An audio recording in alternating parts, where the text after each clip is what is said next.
গতকাল সোমবার কালবৈশাখী ঝড়ে চট্টগ্রাম নগরের বিভিন্ন এলাকায় ব্যাপক ক্ষয়ক্ষতির ঘটনা ঘটেছে। সেই সাথে কয়েক ঘন্টার ভারী বৃষ্টিতে জলাবদ্ধতা দেখা দিয়েছে নগরের বেশ কয়েকটি গুরুত্বপূর্ণ সড়কে।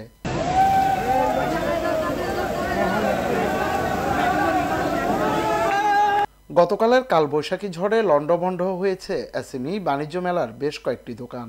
এতে ক্ষতির মুখে পড়েছে ব্যবসায়ীরা। ঝড়ো হাওয়ায় ভেঙে পড়েছে কয়েকটি স্টলের সাইনবোর্ড। নষ্ট হয়ে গেছে মেলায় বিনোদনের সরঞ্জাম।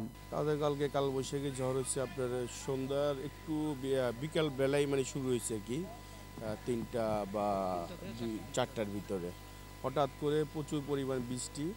আপনার আমাদের অনেক ক্ষয়ক্ষতি হয়েছে। আমাদের এই পাশে পুরা ভেঙে গেছে, আমাদের ফ্রিজ নষ্ট হয়েছে, তারপর আমাদের মেশিন নষ্ট হয়েছে। আমরা অনেকগুলো মাল আপনার সেভ করতে পারিনি। হঠাৎ করে বৃষ্টি, এখানে ঠিক এই পরিমাণ পানি ছিল, মাজা পরিমাণ পানি ছিল, প্রচুর পরিমাণ ক্ষয়ক্ষতি হয়েছে আর কি। এমনি আমাদের ফ্রিজ মিলে প্রায় 70-80 হাজার টাকার ক্ষয়ক্ষতি হয়েছে। সকালে মেলা ঘুরে দেখা গেছে বেশিরভাগ স্টলের মালামাল রোদে শুকাচ্ছে দোকানিরা। মেলার ভেতরে জলাবদ্ধতার ফলে নষ্ট হয়েছে অনেক মালামাল। আমাদের ইউজ পরিমাণ এখানে পানি উঠছে, হাঁটুর উপরে হবে পানি উঠছে। তো আমাদের ইউজ পরিমাণ মাল নষ্ট হয়ে গেছে, যে পানিতে ভিজছে। আমাদের এই যে স্টাফরা কষ্ট পাচ্ছে, এটা এখন মোছা, আবার ক্লিন করা, আবার নতুন করে গোছানো। ক্ষয়ক্ষতি হয়েছে, বৃষ্টিতে পানি দোকানের নিচে প্রায় 2 হাত পানি হয়েছে, কার্পেট ভিজে গেছে, অনেক ক্ষয়ক্ষতি হয়েছে। এদিকে নগরীর কাজীরদেউরি এলাকার সার্কিট হাউসের পাশে দুটি গাছ বাতাসের চাপে উপড়ে গেছে। এতে করে বিদ্যুতের ট্রান্সফরমার সহ খুঁটি ভেঙে পড়ে যায়।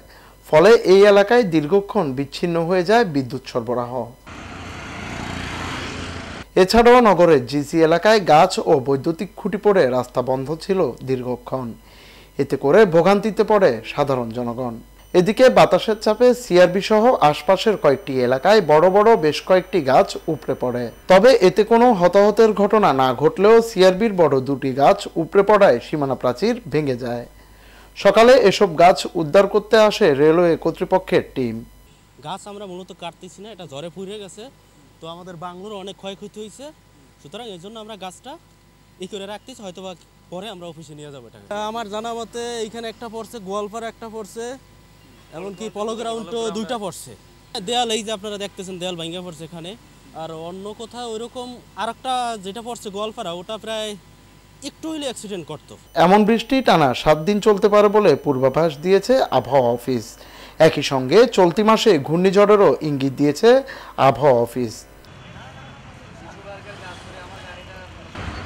জুনায়েদ হাসান, স্বাধীন কণ্ঠ, চট্টগ্রাম।